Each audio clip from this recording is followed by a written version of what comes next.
Добар ден. Првата тура новитети во оваа година ни дојде од Детройт. За втората треба да почекаме еден месец на Женевскиот салон на автомобили. Сепак, изминатата година, 2016, ќе биде запомнета во историјата на автомобилската бранша. Не постои производител кој не појави било каква новост на пазарот или пак нов концепт.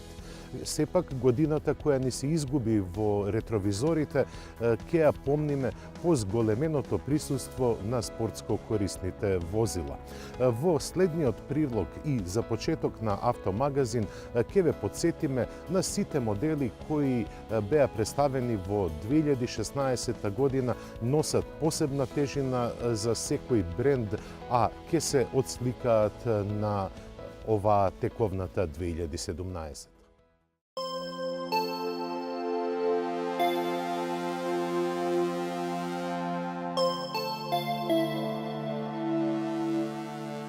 Меѓу нив прв годинава ја здрема освојувачот на ауто без титулата Seat Ateca. На кросовер првенчето на шпанската марка долго се чекаше.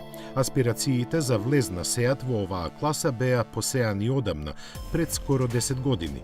Но од Волсбург никако не доаѓаше семејната дозвола за производство на еден ваков модел.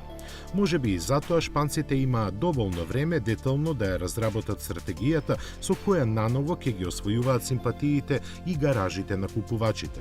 Со своите квалитети, Ateca како прв од трите најавени вакви модели го потврдува тоа.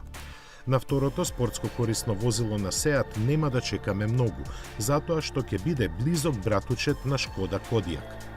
Во новиот чешки кросовер купувачите веднаш препознаа сериозен играч во оваа класа, кој во целост ги задржува карактеристиките на моделите на марката. Затоа и започна да реди позитивни реакции уште пред да се појави на пазарот. Палетата се уште се дополнува, но некои од изведбите веќе целат повисоко отколку рейтингот на марката чиј знак носи. Не беше изненадување ниту појавувањето на францускиот дует со двојна нула во ознаката. Доскоро моноволуменци со кросоверски карактеристики Peugeot 3008 и 5008 сега се вистински спортско корисни возила. Трансформацијата на карактерот дојде по свртувањето на марката кон поатрактивни пазарни води, предводено од главниот извршен директор на PSA групацијата Карлос Таварес. Според аналитичарите тоа беше очекувано, иако малку задоцнето. Купувачите сепак го дочекаа со раширени раце и отворен ум, место за скептицизам нема. Иста беше и реакцијата на појавувањето на Алфа Стелвио во ноември на салонот во Лос Анџелес. Ги има истите гени и механика како и Джулија, вклучувајќи го и 2,литарскиот квадрифолио мотор со 510 коњи развиен од Ферари.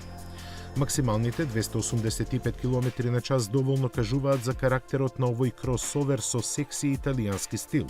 Заколнатите алфисти сепак ќе почекаат малку повеќе на него, затоа што најпрво во продажба ќе се појави верзијата со 280 конјски сили и цена од 57.300 евра. Италијанците се уште одбиваат да кажат кога точно ќе бидат првите испораки. Вториот сосема нов италијански кросовер, Maserati Levante, веќе е во продажба, но и на него се чека. Поборувачката е поголема од доделените му капацитети во фабриката Mirafiori во Торино, каде се произведува. Засега е на располагање со V6 агрегати, два бензински со 350 и 430, како и еден дизел со 275 коњи. Го нема споменатиот Twin Turbo од Stelvio, но се очекува и со 560 коњски V8 мотор. Затоа пак на носот го има трозабецот на Нептун, кој му носи сериозен респект помеѓу конкуренцијата. А таа во 2016-та навистина беше активна, што гледајќи вака во ретроспектива, просто зачудува колку нови модели се појавија за прв пат. Лани уште едно големо име во својата славна историја започна да пишува ново поглавје. Судејќи според приложеното ќе биде долго и плодно. Познат од порано, брилијантниот Jaguar F-Pace дојде на пазарот како ураган и започна да ги освојува купувачите со дизајнот, технологиите и перформансите. Дека и цената му е вистински одмерена забележаа сите, дури и конкуренцијата од собствените редови која ја представи петата генерација на Land Rover Discovery.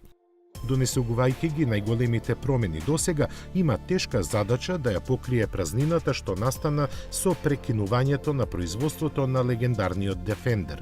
Во тоа ќе му помогнат алуминиумот во шасијата и моторите, но и модерниот и софистициран дизајн. Така изгледа и желно очекуваниот кросовер новитет на Audi, представен лани. За разлика од поголемите му браќа, Q2 треба сам да се пробива по новите пазарни пространства. Можеби токму затоа Audi неговото лансирање го одбележа со промоција на Куба, како да сакаше да ја покаже својата улога на предводник на трендовите. Но нив лани сепак ги предводеа други германски премиум марки, посебно Мерцедес, кој ни понуди поглед во иднината преку концептот Generation EQ. За него и сите што ќе следат е направена сосема нова платформа, специјално конструирана за електричен погон. Кросоверот ќе стане серијски производ после 2 години, но веќе ги разбуричка духовите со својот радикален дизајн и футуристичка технологија.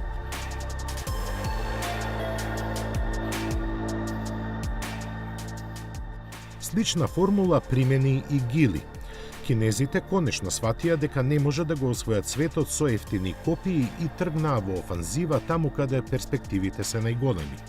Кросоверот што го представија е прв модел на новата марка Lynk & Company, која ќе има доста блиски релации со Volvo.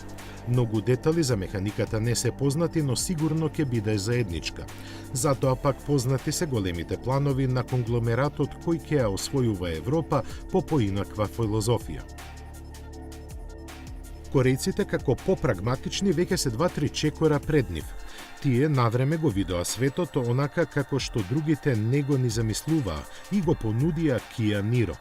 Кога пред 2 години објавија дека ќе лансираат хибридно спортско корисно возило, многумина сметаа дека ги имаат пред ценето своите пазарни можности.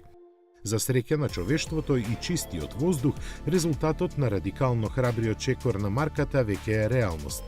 Смел потек повлече и Toyota со лансирањето на CHR. Кај него изненадување не беше хибридниот погон, туку дизајнот. Нетипично прогресивен за марката, тој најави едно ново провокативно однесување на кое не сме навикнати. Реакциите на купувачите се уште се очекуваат во вистински обем, но сигурно е дека CHR нема да остане единствен модел на Toyota со неконзервативни линии.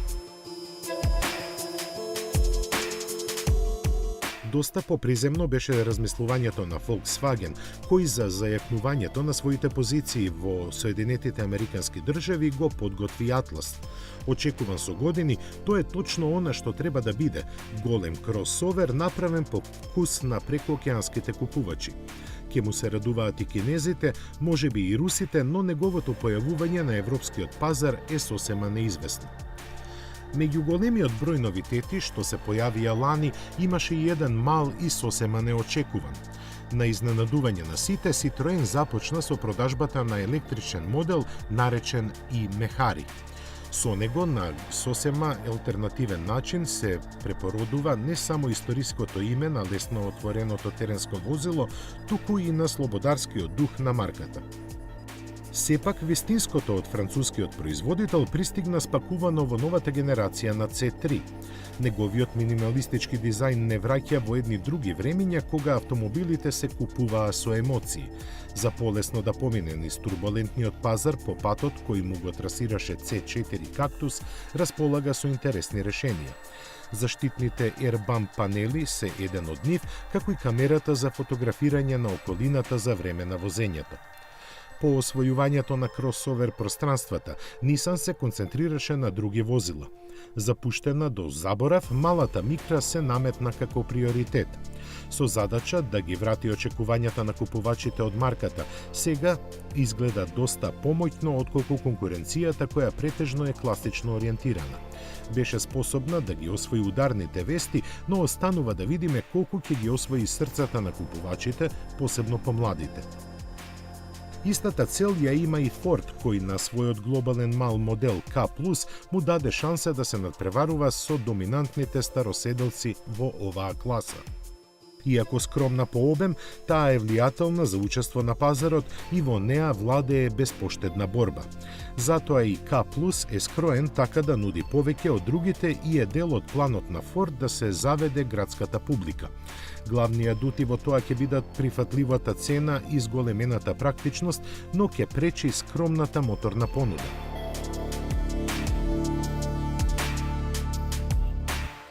За разлика, Opel со новата инсигнија Grand Sport покажа сосема поинакви амбиции. Стремејќи се да се доближи на премиум играчите, таа е исполнета со технологии кои се среќаваат само кај нив. Она во што предничи е пространоста, практичноста и прифатливоста. Софистицираниот дизајн беше очекуван, исто како и солидната механичка основа и добро пополнетата моторна понуда. Живост не недостигаше ниту меѓу ексклузивните возила. Новитет на годината беше роденденската верзија на Rolls-Royce. Отстрнувајќи ги сите умствени лимити и препуштајќи се на фантазијата, британските дизајнери направија на вистина восхитувачка визија за иднината на марката.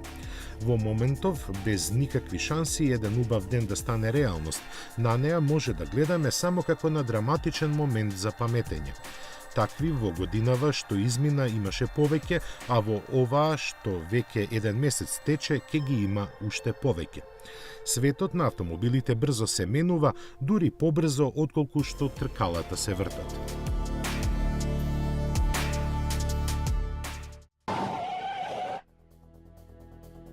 Јубилеите се разлог за славење, но и добра причина да се направи пресек и да се види што е постигнато.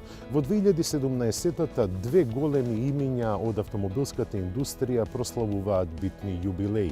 Унимог ја слави 70 годишнината од своето постоење, а Пирели прославува 30 години од постоењето на пневматикот P0. Пневматик кој успеа да се наметне во сегментот на луксузни и хиперспортски автомобили. Но P0 не е само еден производ, туку има дури 800 деривати. Исто така, Unimog е многу битна марка во сферата на возилата кои се наменети за работа во тешки услови. Па затоа Unimog прерасна од мала компанија која беше формирана со цел да направи модуларни и ефтини возила во икона која владее во светот на тешките услови за работа. Токму поради тоа, следните два прилога ги посветуваме на годишнината на Unimog и на јубилеот на Pirelli.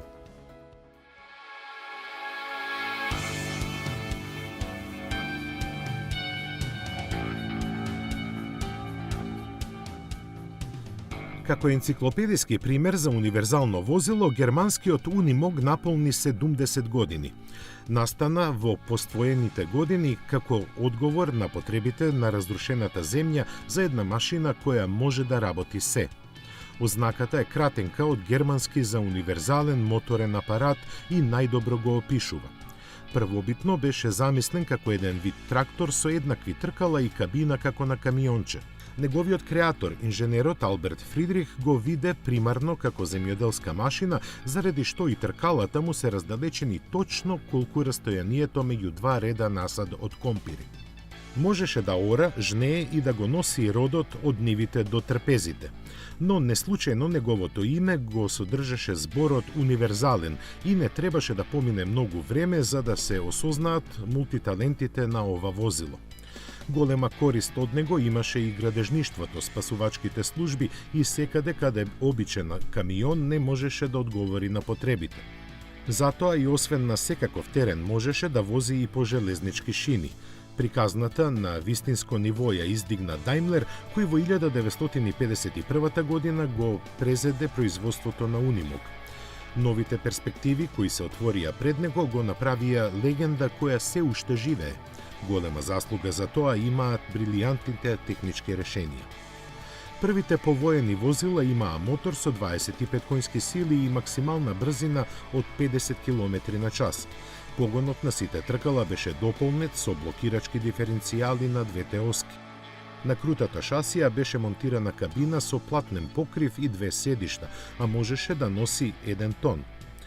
Вистинската универзалност му ја даваа приклучоците за разни орудија, кои ги имаше 3, напред, на средина и назад. Тоа овозможи за кратко време да се појават бројни додатоци со кои Unimog можеше да работи буквално се. Измените и техничкиот прогрес како константен негов придружник придонесоа низ децениите да се појават 30 на различни модели. Од нив купно се продадени околу 400.000 примероци. Можеби оваа бројка изгледа мала со оглед на временската дистанца, но затоа има две причини. Првата е дека Unimog е се само не ефтин, ниту возилото, ниту пак додатоците за него. Втората е дека практично е неуништив. Ширум светот во голем број и најтешки услови се користат возила кои се постари од нивните возачи. Сега Unimog е субмарка на Мерцедес и има 2 серии возила. За нив на располагање се преку 2000 различни приклучни уреди. За Unimog може да зборуваме до утре наутро и нема да кажеме ни половина процент од тоа што може. Затоа ќе додадеме само уште дека неговиот управувач со инструментите и педалите за 30 секунди може да се премести од левата на десната страна или обратно.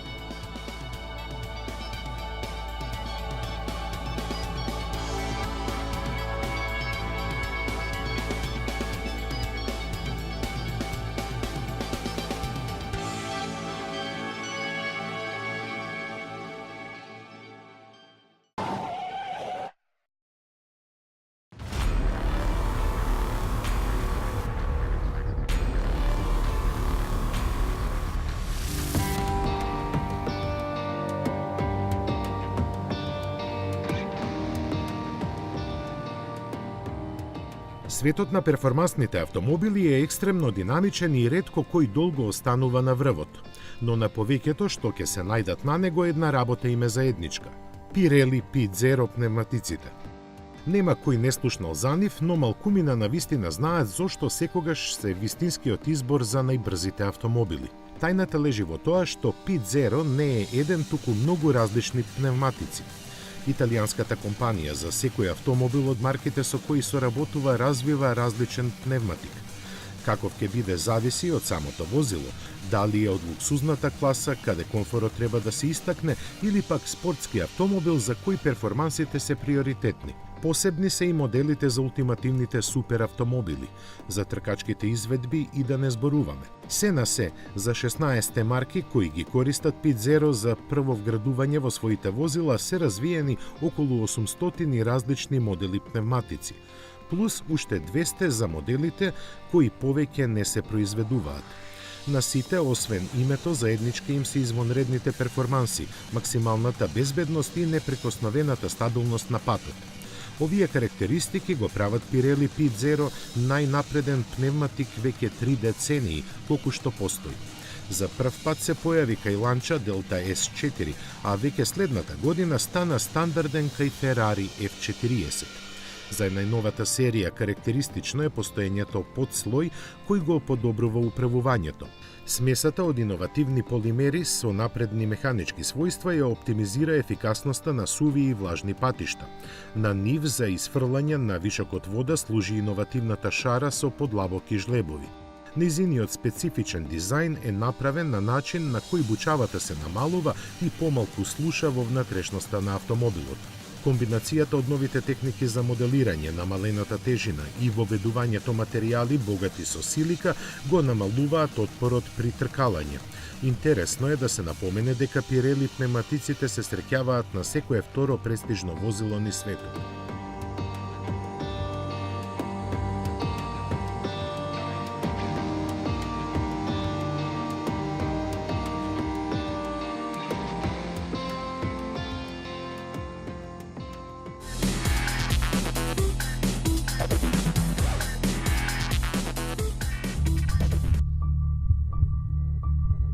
Британците на доста прагматичен начин ни ги демонстрираа способностите на технологијата Terrain Response 2. Како тест заморча послужи Range Rover Sport SVR, кој забрзуваше од 0 до 100 км на час на 6 различни подлоги. На возилото не беа направени никакви преправки, а пневматиците беа стандардните All Season со кои се испорачува. Неговите 550 конски сили целесно го покажаа својот потенцијал на асфалт, постигнувајќи ја брзината до 100 за само 4,7 секунди. Неочекуваното следеше при забрзувањето на трева, макадам и песок, кое во првиот случај траеше 5,3, а во вторите два 5,5 секунди.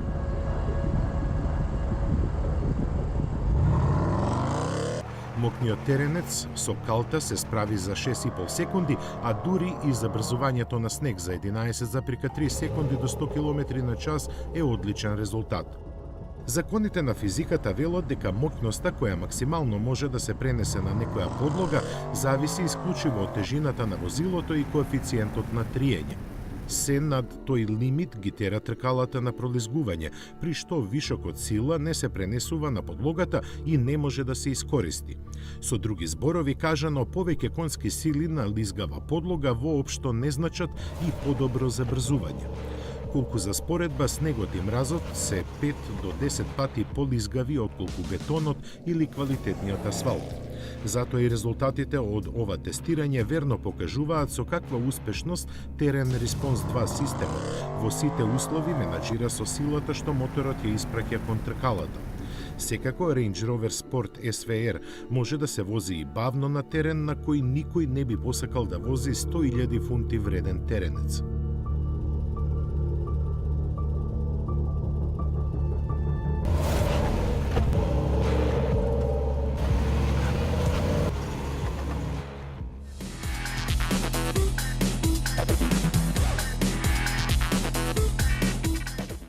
Втората генерација на терен контрол системот на Range Rover, кој се имплементира и во Land Rover возилата, е супериорен исто како и можностите на оваа престижна марка.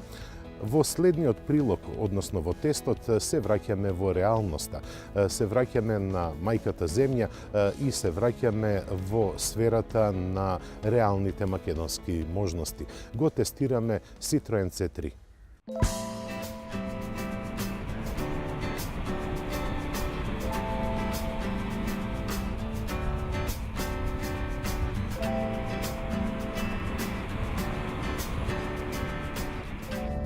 Со новата генерација на C3 Citroen како да се враќа во иднината. А во иднината секогаш припаѓал што се однесува до неговиот изглед. C3 сега делува многу по-свемирски, делува како да е дојден од една друга планета, делува како да е дојден од иднината. Смелите форми кои се насекаде имплементирани зрачат со младешки дух, но и со женственост. Овој автомобил е подреден да биде комфорен во секој поглед. Па видете ги само седиштата, тие се како вистински фотели.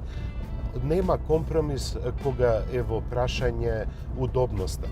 Возачот и сопатникот, но и на задната клупа многу комотно и многу добро се седи, а тоа е основен предуслов да уживате во возењето. Кога сме кај возењето, морам да напоменам дека палетата на мотори на C3 е широка, но ние на тест го добивме HDI моторот со 72 конски сили.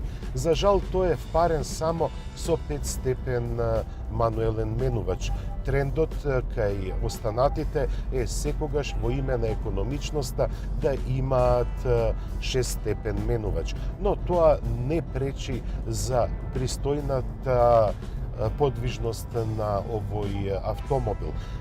Тој е погоден да се вози со него и на поголем пат, но во градски услови на возење тој се чувствува како риба во вода. Целиот амбиент во внатрешноста е ултрамодерен. Се забележуваат насекаде биколорни цитати и модерно решени дифузори за вентилација, додека инструмент таблата и дисплеот кој е ставен во подножјето на централната конзола ги контролираат сите операции во колата. Оно што ми се свиѓа во ова ниво на опременост е и камерата која е вградена позади внатрешниот ретровизор. Преку неа можете да снимате, односно да фотографирате интересни моменти од возењето, пейзажи, ситуации во сообраќајот и така натаму, а да не ја нарушите безбедноста. За жал, овој систем работи во овој момент само на Apple оперативен систем, додека за Android софтверот ќе биде подоцна на располагање. Удобниот престој во кабината ви овозможува да без размислување уживате во возењето. Но дали е се совршено кај C3? Се разбира, совршеност не постои. Но големо разочарување за мене во внатрешноста на C3 се пластиките. Тие се груби, тврди и сметам дека за вака стокмен дизајнерски производ штета е што се употребени тврди пластики. Јас немам никакви други замерки на овој автомобил. Секако дека лично никогаш не би го купил затоа што ми делува премногу женствено или премногу младешки, како огамата на C3 да е направена за понежниот пол или за оние кои се чувствуваат така. Citroen е модерна марка. Citroen дава јасна порака дека се уште има што да каже во светот на автомобилите. За жал, во C3-ката не е предвидена хибридна верзија, барем не засега, но сигурно е дека Citroen заедно со групацијата PSA имаат решение и за екологијата. Кога сме кај екологијата, вреди да се спомене и потрошувачката. Со C3 забележавме просечна потрошувачка од 5,3 литри, што е извонреден податок доколку земете во предвид дека ја возевме во зимски услови на извонредно ниски температури и не на многу долги релации, бидејќи нашите обврски не ни дозволија да направиме еден голем круг со C3. Да се надевам дека во идните месеци ќе имаме шанси нашите впечатоци да ги повториме со овој автомобил. На крај доаѓа цената и таа е секогаш дискутабилна. Овој модел со извонредно високо ниво на опременост чини околу 15.600 евра.